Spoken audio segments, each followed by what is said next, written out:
ప్రభు నామమున అందరికీ శుభోదయం. ఈరోజు దేవుని వాగ్దానం ఏమనగా యోహాను సువార్త 16వ అధ్యాయము 33వ వచనము. నాయందు మీకు సమాధానం కలుగునట్లు ఈ మాటలు మీతో చెప్పుచున్నాను. లోకములో మీకు శ్రమ కలుగును, అయినను ధైర్యము తెచ్చుకొనిడి, నేను లోకమును జయించి ఉన్నానెను. సహోదరులారా, శాంతి ఎక్కడ దొరుకుతుందో గమనించండి. నా మూలంగా అని యేసుక్రీస్తు వారు అన్నారు.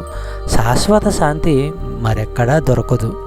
శిష్య జీవితము తేలిగ్గా సుఖభోగాలతో సౌఖ్యముతో నిండిన జీవితం కాదని ఆయన వారికి తేటగా చెప్పాడు. ఇతరుల కంటే శిష్యులకు ఎక్కువ కష్టాలు వస్తాయి. విశ్వాసపాత్రులైన ఆయన సేవకులు కూడా ఆయన నేర్పిన ఈ సత్యాన్ని ఈ రోజుల్లో ప్రకటిస్తారు. దుర్మార్గత అంధకారము నిండిన ఈ లోకముపై తన గెలుపుకు పునాది తన శిలువ అని ఆయన ప్రకటిస్తున్నాడు. చెప్పబడిన వాగ్దానము దేవుడు దీవించి ఆశీర్వదించును కాక. ఆమేన్.